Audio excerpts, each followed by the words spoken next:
اعوذ باللہ من الشیطان الرجیم بسم اللہ الرحمن الرحیم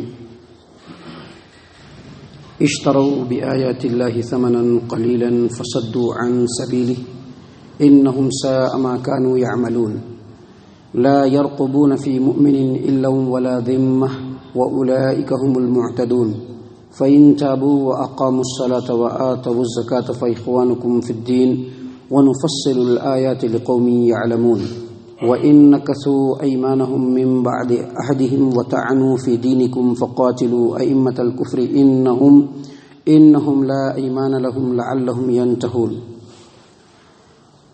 معزز سامعین کرام، قرآن کریم کے آیات کی تلاوت، اس کا ترجمہ اور اس کی مسلسل تفسیر ترتیب کے ساتھ اللہ تبارک و تعالیٰ کے فضل و کرم سے، اس کی سعادت اور توفیق سے آپ کے سامنے ہر روز کنٹینیو پیش کی جا رہی ہے۔ اور ابھی آپ کے سامنے ترتیب کے ساتھ جو آیات تلاوت کی گئی ہے وہ سورۃ التوبہ سورہ نمبر 9، اور اسی سورت سے آیت نمبر 9، آیت نمبر 10، آیت نمبر 11 اور آیت نمبر 12، یہ چند آیات آپ کے سامنے پیش کی گئی۔ معزز سامعین کرام، سورۃ التوبہ کے تعلق سے میں نے پہلے بھی واضح کیا تھا اور آج پھر واضح کر رہا ہوں کہ فتح مکہ جب ہوا 8 ہجری میں، اس سے جسٹ پہلے کے جو حالات تھے اور اس کے بعد جو حالات کریٹ ہوئے، ان تمام حالات کو کنٹرول میں کرنے کے لیے اور اللہ تبارک و تعالیٰ کے دین کو اس روئے زمین پر اسٹیبلشڈ کرنے کے لیے، استھاپت کرنے کے لیے اللہ تبارک و تعالیٰ نے اس صورت کو نازل کی، اور اس صورت میں مسلمانوں کے لیے ایسے قانون بنائے جو نہ صرف یہ کہ مسلمانوں کے جان و مال کی حفاظت کرے، بلکہ قوم و معاشرے کے اندر اور سماج کے اندر اور لوگوں کے درمیان امن و سکون پھیل جائے۔ آپ کسی بھی زمانے میں دیکھیں گے جن لوگوں نے امن و سکون کا دعویٰ کیا ہے، ان لوگوں نے لوگوں کا بیجا خون بہایا ہے۔ آپ اس حالات میں بھی آپ دنیا کے اندر دیکھیں گے تو انسانوں کی جان کو اس بے دردی سے ختم کیا گیا ہے کہ اس کا آپ اندازہ نہیں کر سکتے، اس کا اندازہ نہیں کر سکتے کہ 10 سال کے اندر، 20 سال کے اندر، 30 سال کے اندر کروڑوں انسانوں کو بغیر کسی مذہب و مسلک کی تفریق کے ان کو اپنے انا اور اپنی جو ہے کبر و غرور اور گھمنڈ کی قربان گاہ پہ قربان کر دیا، گاجر مولی کی طرح کاٹ دیا گیا۔ تو اس زمانے میں کہ جب فتح مکہ سے پہلے کے جو حالات تھے اور اس کے بعد کے جو حالات تھے، اور اس حالات کے اندر جو بد نظمی تھی، بد امنی تھی، اس کو ختم کرنے کے لیے اللہ تبارک و تعالیٰ نے اس صورت کو نازل کیا، اور اس میں مسلمانوں کے لیے اس وقت کے حالات کے پس منظر میں بہت سارے قانون بنائے، اور وہ قانون آج بھی مسلمانوں کے درمیان لاگو ہو سکتے ہیں۔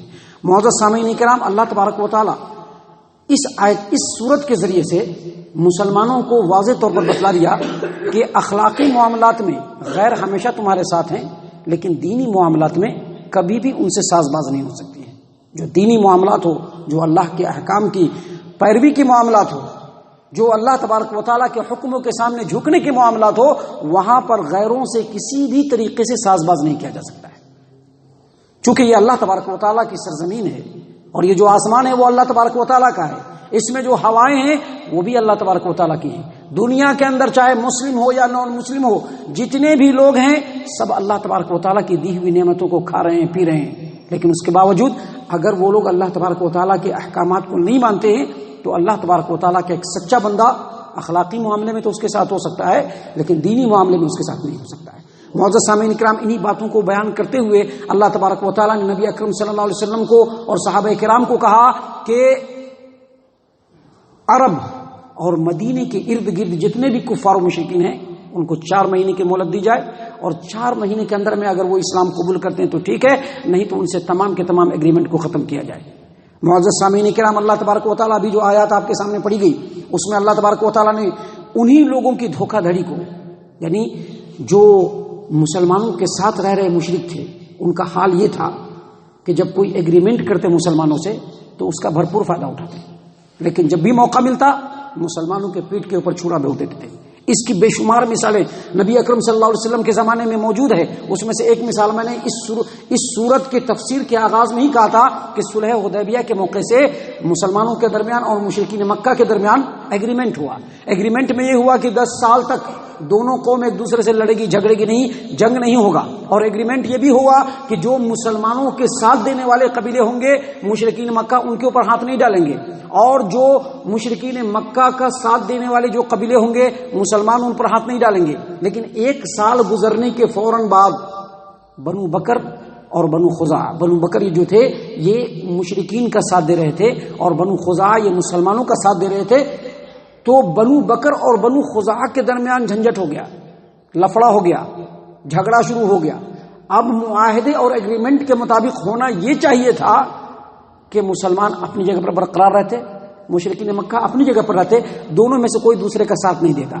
لیکن مسلمانوں نے تو ایگریمنٹ کو مکمل طور پہ پورا کیا, لیکن مشرکین مکہ نے عہد کو اسی وقت توڑا, دھوکہ دھڑی سے کام لیا اور بنو بکر کا ساتھ دے کر کے بنو خزاعہ کی خوب پٹائی کی اور بہت سارے لوگوں کو قتل کیا. یہ ان کی ایک مثال نہیں, اس طرح کی کئی مثالیں اس زمانے میں آپ کو دی جا سکتی ہیں. انہی باتوں کی طرف اشارہ کرتے ہوئے اللہ تبارک و تعالیٰ نے کہا کہ جو مشرکین ہیں ان کو صرف 4 مہینے کی مہلت دی جائے. 4 مہینے کے اندر میں اگر یہ اسلام کو قبول کر لیتے ہیں تو ٹھیک ہے, نہیں تو پھر ان کو یہاں پر رہنے کی کوئی ضرورت نہیں ہے. اللہ تبارک و تعالیٰ نے فرمایا کہ اشتروا بآیات اللہ ثمنا قلیلا فصدوا عن سبیلہ انہم ساء ما كانوا یعملون. یہ وہ لوگ ہیں جو اللہ تبارک و تعالیٰ کی آیات کو دنیا کے تھوڑی قیمت پر بیچ دیتے ہیں اور لوگوں کو اللہ کے راستے سے روکتے ہیں. بے شک یہ جو کام کرتے ہیں یہ بہت ہی برا کام کرتے ہیں. اس کے بعد اللہ تبارک و تعالیٰ فرماتے ہیں لا يرقبون فی مؤمن الا ولا ذمہ واولئک هم المعتدون. جب ان لوگوں کو موقع ملتا ہے تو اس وقت یہ مومنوں کے ساتھ نہ تو کسی رشتہ داری کا لحاظ کرتے ہیں اور نہ کسی عہد اور ایگریمنٹ کا لحاظ کرتے ہیں. بس موقع ملتے ہی سماج و معاشرے کے اندر فساد پھیلاتے ہیں, مسلمانوں کو نقصان اور تکلیف پہنچانے کی کوشش کرتے ہیں. اللہ تبارک و تعالیٰ کہتے ہیں کہ یہ لوگ حد سے بڑھے ہوئے لوگ ہیں.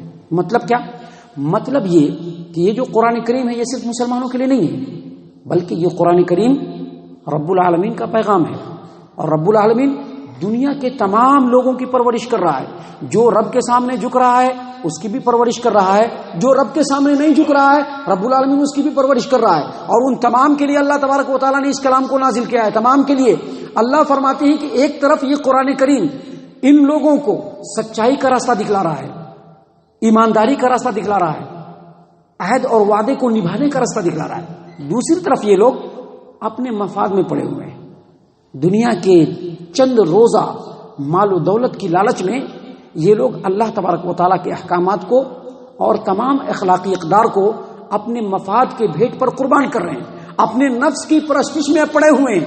اور صرف اتنے ہی پر بس نہیں کر رہے ہیں بلکہ جب بھی موقع مل رہا ہے مسلمانوں کے خلاف خود بھی کچھ نہ کچھ کرتے ہیں اور دوسروں کو بھی اس کا اکساتے رہتے ہیں, بھڑکاتے رہتے ہیں, بدعہدی پر ابھارتے رہتے ہیں. دوسرے لفظوں میں یہ کہا جائے کہ اس سے مراد ہر وہ غیر لوگ ہیں جو موقع ملتے ہی مسلمانوں کے خلاف کچھ نہ کچھ کرنے کی کوشش کرتے ہیں. ان تمام لوگوں کے لیے اللہ تبارک و تعالیٰ کہہ رہے ہیں کہ یہ وہ لوگ ہیں جو اللہ کے احکامات کے مقابلے میں صرف اپنے نفس کی ہی پیروی کرتے ہیں. ان کے سامنے اخلاق نام کی, حد نام کی, قانون نام کی کوئی چیز نہیں. اللہ تبارک و تعالیٰ آگے بڑھتے ہوئے تمام مسلمانوں کو اس وقت کہہ رہے ہیں کہ فَإِن تَابُوا وَأَقَامُوا الصَّلَاةَ وَآتُوا الزَّكَاةَ فَإِخْوَانُكُمْ فِي الدِّينِ وَنُفَصِّلُ الْآيَاتِ لِقَوْمٍ يَعْلَمُونَ. فَإِن تَابُوا وَأَقَامُوا الصَّلَاةَ وَآتَوُا الزَّكَاةَ. یہ جو لوگ ہیں اے نبی صلی اللہ علیہ وسلم اور اے صحابہ کرام, یہ جو لوگ ہیں جن سے برات کا اظہار کیا گیا ہے, جن کو برات کا الٹیمیٹم دیا گیا ہے, اگر یہ لوگ توبہ کر لیتے ہیں, اگر یہ لوگ نماز کو قائم کرتے ہیں, اگر یہ لوگ زکوٰۃ ادا کرتے ہیں تو فَإِخْوَانُكُمْ فِي الدِّينِ, تو یہ دین کے معاملے میں تمہارے بھائی ہیں. وَنُفَصِّلُ الْآيَاتِ لِقَوْمٍ يَعْلَمُونَ. اور یہ احکام اللہ تبارک و تعالیٰ کھول کر کے ان لوگوں کے لیے بیان کر رہا ہے جو اللہ تبارک و تعالیٰ کی حقانیت کو اور حقیقت کو جانتے ہیں. اس آیت کریمہ میں اور اس سے پہلے اسی سورت کے آیت نمبر 5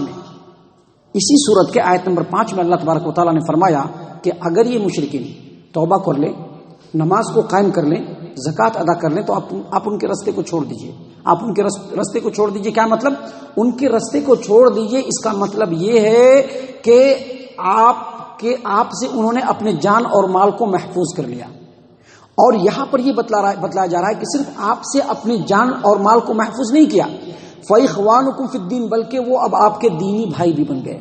جو معاملہ ایک مسلمان کے ساتھ ہونا چاہیے وہی معاملہ ان کے ساتھ بھی کرنا ہے. یعنی اسلامی برادری کے لیے ضروری ہے کہ انسان اللہ تبارک و تعالیٰ پر ایمان لانے کے ساتھ ساتھ نماز کو بھی قائم کرے اور زکوٰۃ کو بھی ادا کرے. اگر یہ کام کرتا ہے تو بندہ اسلامی برادری میں شامل ہے، اگر یہ کام نہیں کرتا ہے تو بندہ اسلامی برادری میں شامل نہیں ہو سکتا. اللہ تبارک و تعالیٰ مزید آگے فرما رہے ہیں وَإِن نَكَثُوا أَيْمَانَهُم مِّن بَعْدِ عَهْدِهِمْ وَطَعَنُوا فِي دِينِكُمْ فَقَاتِلُوا أَئِمَّةَ الْكُفْرِ لَا إِنَّهُمْ لَا أَيْمَانَ لَهُمْ لَعَلَّهُمْ يَنْتَهُونَ. اگر وہ لوگ ایگریمنٹ کرنے کے بعد توڑ دیں، کوئی ایگریمنٹ کریں، کوئی وعدہ کریں، کوئی عہد کریں اور اس کے بعد توڑ دیں اور دین کے اندر تانا زنی کرے، اللہ فرماتے ہیں کہ ایسے کفر کے علم برداروں کے ساتھ قتال کرو، کیونکہ ان کے ایگریمنٹ کا، ان کی قسم کا، ان کے عہد کا، ان کے وعدہ کا کوئی اعتبار نہیں ہے. ان سے تم کو قتال کرنا ہے. کیوں؟ تاکہ وہ لوگ باز آ جائیں.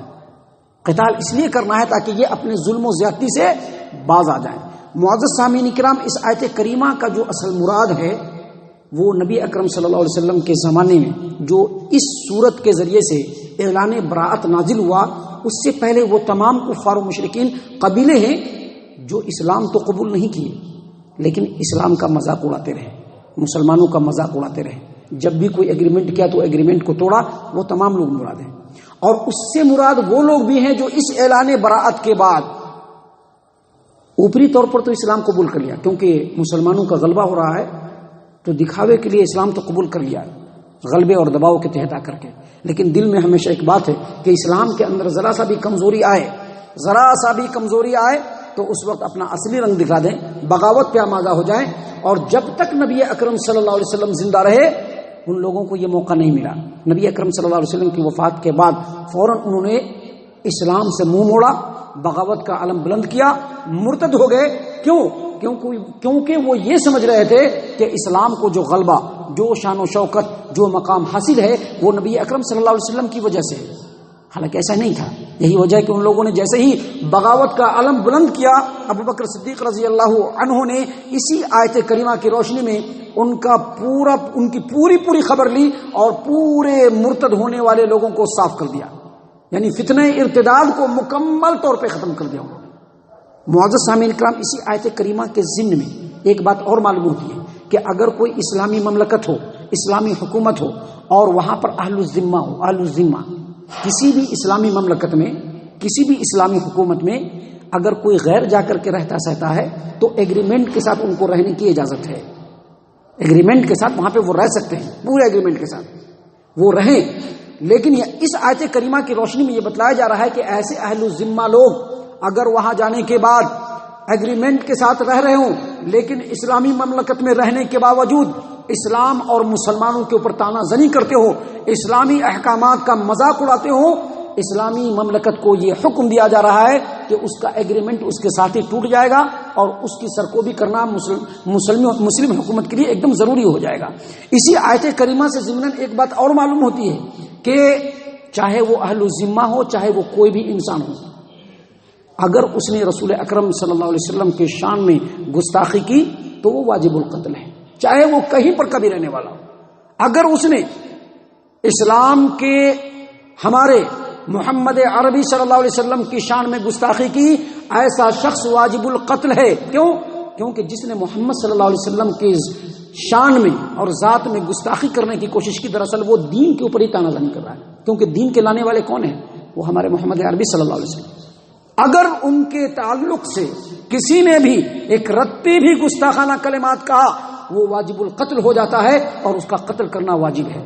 معزز سامعین کرام، یہ باتیں ہیں اور اس کے علاوہ اور بھی باتیں ہیں اور بہت اہم ترین باتیں ہیں، بہت ہی مارکیبل باتیں ہیں جو اسلامی سماج و معاشرے کی تعمیر کے لیے اللہ تبارک و تعالیٰ نے اس صورت کریمہ کے اندر بیان فرمایا ہے. انشاءاللہ اپنے وقت پر تھوڑی تھوڑی آیتیں آپ کے سامنے پیش کی جائیں گی. اللہ تبارک و تعالیٰ سے دعا ہے کہ اللہ تبارک و تعالیٰ ہم تمام کو ان باتوں کے اوپر غور و فکر اور تدبر کرنے کی توفیق عنایت فرمائے. ہم تمام کو صحیح معنوں میں مومن اور مسلمان بننے کی توفیق عنایت فرمائے.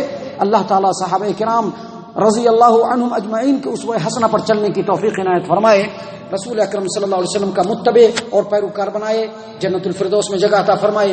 اے اللہ ہم تمام کو جہنم سے پناہ دے، اے رب العالمین ہم تمام کو جہنم سے پناہ دے، اے مالک الملک ہم تمام کو جہنم سے پناہ دے، آمین یا رب العالمین۔ وما علینا الا البلاغ المبین۔